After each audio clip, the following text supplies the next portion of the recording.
Le prophète nous révèle jusqu'aux pensées du Christ, aux heures du supplice. Je n'ai pas résisté, je n'ai pas reculé. J'ai livré mon dos à ceux qui me frappaient et mes joues à ceux qui m'arrachaient la barbe. Je n'ai pas dérobé mon visage aux outrages ou aux crachats. Le Seigneur, l'Éternel, viendra à mon aide. Aussi me suis-je fait un visage dur comme le roc. Ésaïe 55, 7. Les hommes se détournèrent du sein de Dieu en cette heure tragique. Et il semblait que Dieu lui-même dérobât sa face.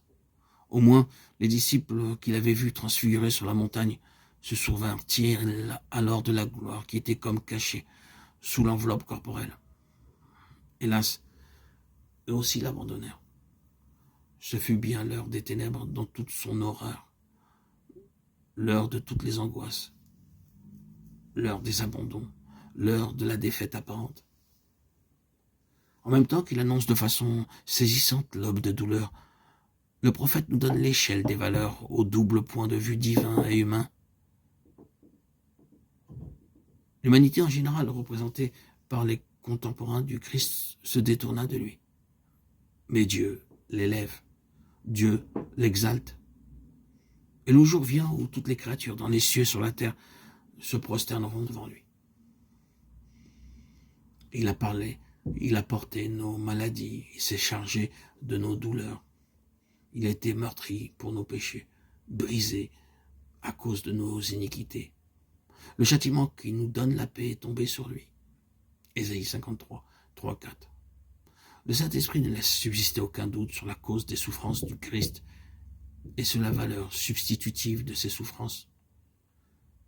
Bien que dans ce chapitre 53 d'Ésaïe, le mot substitution ne soit pas employé, les termes l'impliquent clairement et l'idée y est nettement exprimée.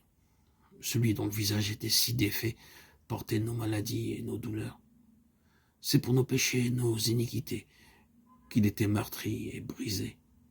D'abord, l'étonnement avait rempli la pensée du prophète, puis la lumière avait jailli en son esprit. Alors, se faisant le porte-parole de toute l'humanité, il s'écrie « Nous étions tous errants comme des brebis, nous suivions tous chacun son propre chemin, et l'Éternel a fait venir sur lui l'iniquité de nous tous. » En voyant ses souffrances, nous avions pensé qu'il était frappé de Dieu, battu et affligé. Nous qui nous étions détournés pour suivre chacun son propre chemin. Nous qui nous étions égarés. Mais c'était notre iniquité, l'iniquité de nous tous que le Seigneur avait posée sur lui, le saint et le juste. Le voilà le résultat de la chute. Voilà la cause. Et voilà la raison de la croix. La volonté de s'affranchir de Dieu, de vivre sans lui, est l'essence même du péché. Chacun veut suivre sa voie, son propre chemin. Le résultat, c'est le péché, l'iniquité.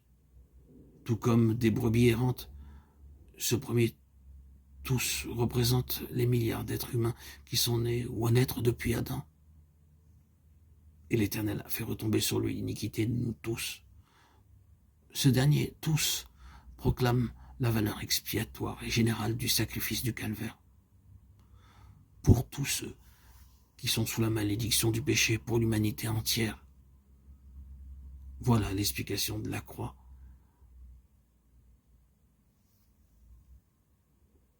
Voilà le pourquoi de la croix.